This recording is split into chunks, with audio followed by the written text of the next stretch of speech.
बिहार में छतरपुर नाम का एक छोटा सा गांव था। वहाँ के लोग मिलजुल कर और एक दूसरे के साथ बड़े प्रेम से रहते थे। एक दूसरे के काम में हाथ बटाया करते थे। अरे पुष्पा, सुनती हो? सरला काकी की उम्र हो चुकी है, उनसे ठीक से चलना फिरना नहीं होता। हाँ जी पता है, उनका बेटा और बहू भी उन्हें छोड़कर शहर चले गए हैं। मैं क्या कहता हूँ, तुम उनसे उनकी हालचाल और तबीयत पूछते रहना। ये भी कोई बताने वाली बात है? मैं तो हर रोज उनकी तबीयत पानी पूछते रहती हूँ। रमेश की उसी गांव में किराने की दुकान होती है। गांव के सारे व्यक्ति अपना राशन रमेश के दुकान से ही खरीदते हैं। उसकी बीवी पुष्पा भी रमेश को सामान बांधने में उसकी मदद करती है। एक दिन पड़ोस में रहने वाला गोल्डी रमेश की दुकान पर आता है। कैसे हो रमेश भैया, तबीयत पानी सब खैरियत? सब बढ़िया, तुम बताओ तुम्हारा क्या हालचाल है और आज हमारे दुकान पर कैसे आना हुआ? मैं आपका बकाया पैसा देने आया हूँ। पिछले महीने आपने मुझे जो राशन उधार में दिया था, ये रहे उसके पैसे। इसकी कोई जरूरत नहीं, तुम भी तो हमारे परिवार के सदस्य हो। गोल्डी रमेश को पैसे देकर चला जाता है। गोल्डी के जाने के बाद रमेश अपनी पत्नी से कहता है, कितना ईमानदार इंसान है, क्यों ना हम अपनी बेटी अन्नू की शादी गोल्डी से करवा दें।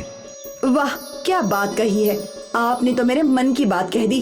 बचपन से अनु और गोल्डी अच्छे दोस्त भी हैं। अगले दिन रमेश अपनी बेटी अनु का रिश्ता लेकर गोल्डी के घर जाता है। दोनों की शादी पक्की हो जाती है और कुछ ही दिनों में दोनों की शादी तय हो जाती है।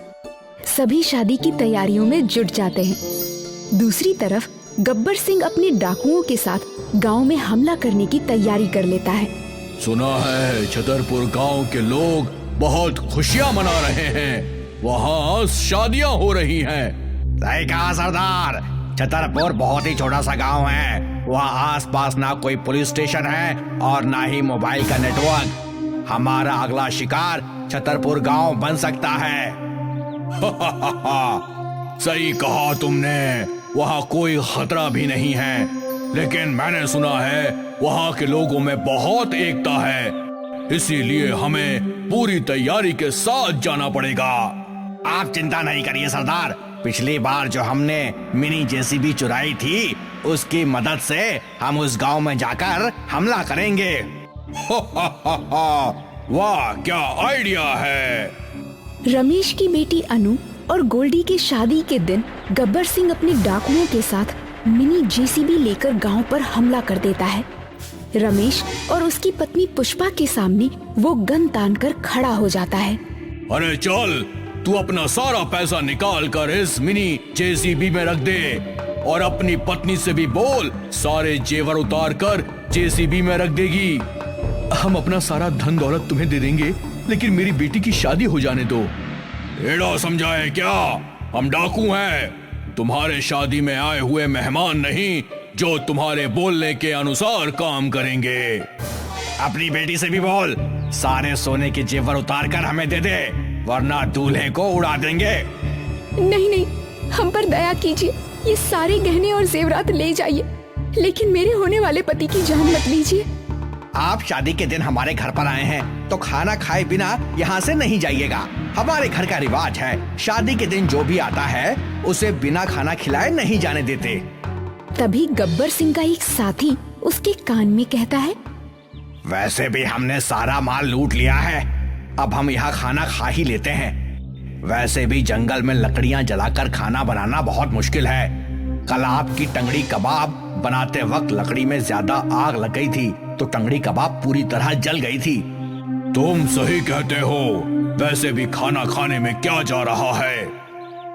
गब्बर सिंह खाना खाने के लिए तैयार हो जाता है और अपने साथियों के साथ खाने बैठ जाता है, लेकिन शादी में परोसा जाने वाला खाना शाकाहारी था। ये क्या घास फूस खिला रहे हो? हम बिना मांस के खाना नहीं खाते। जाओ जाकर मेरे लिए चिकन का इंतजाम करो। हमारे गांव में कोई मांस मछली नहीं खाता है, लेकिन पास के गांव में मुर्गी फार्म है। मैं वहां जाकर फटाक से आपके लिए चिकन का बंदोबस्त करवाता हूँ।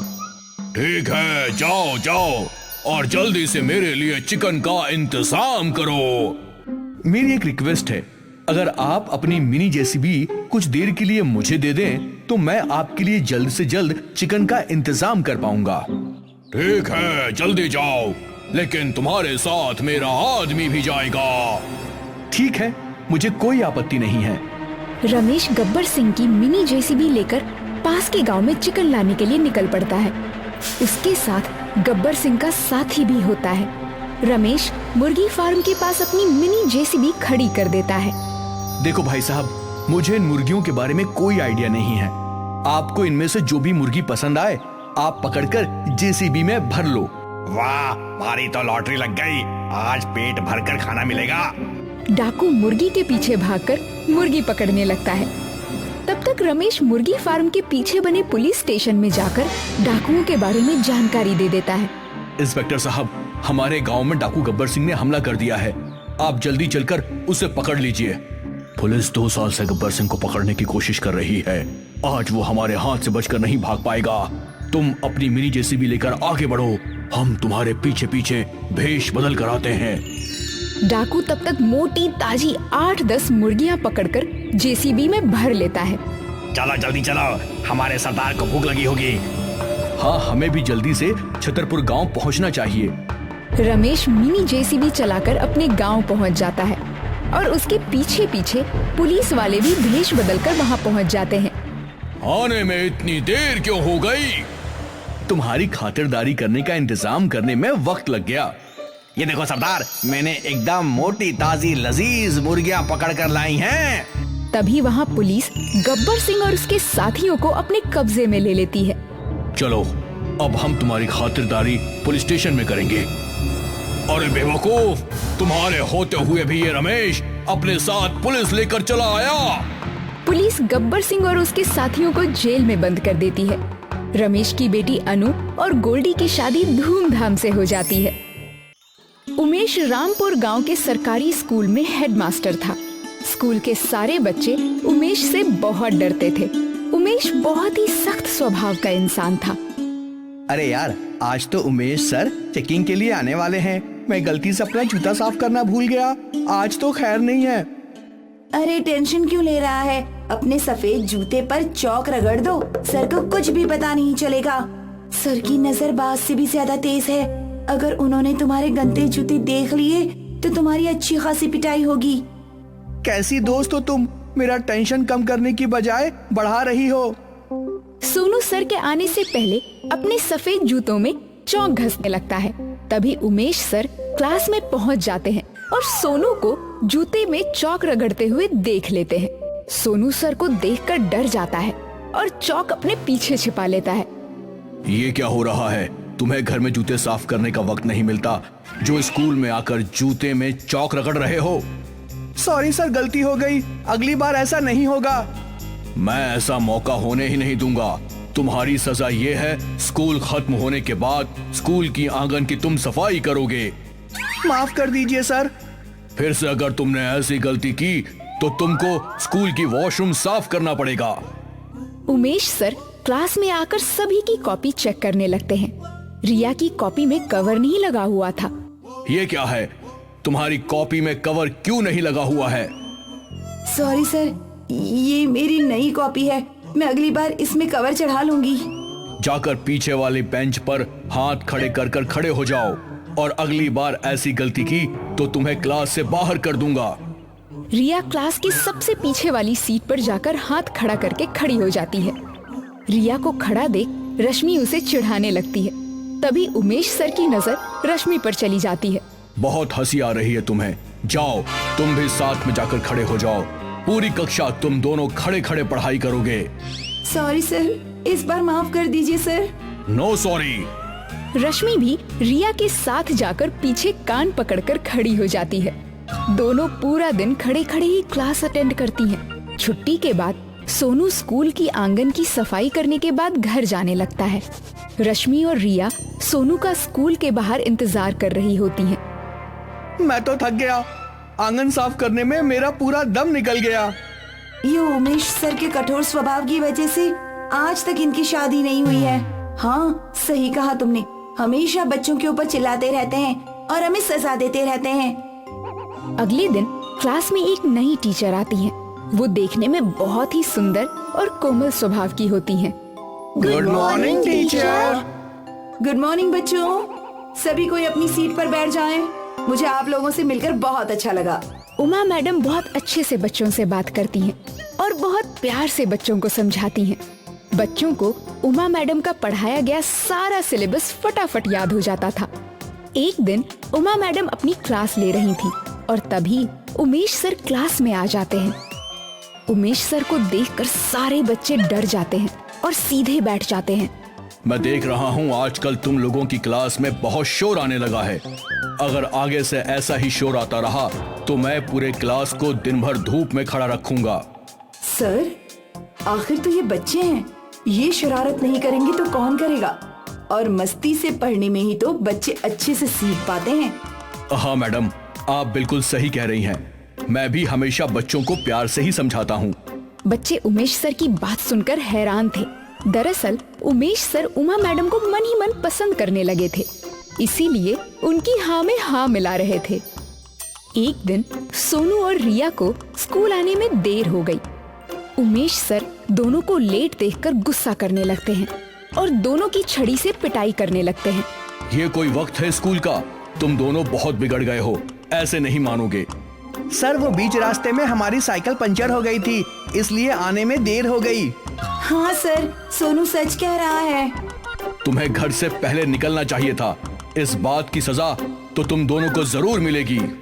उमेश सर सोनू और रिया के हाथ में छड़ी मारने लगते हैं। तभी उमा मैडम आ जाती हैं। अरे सर, आप इन मासूम बच्चों को क्यों मार रहे हैं? बच्चे हैं, कभी आने में देर हो जाती है। अगर बार बार ऐसा करें तो फिर हमें एक्शन लेना चाहिए। आज पहली बार हमें इतनी देर हुई है।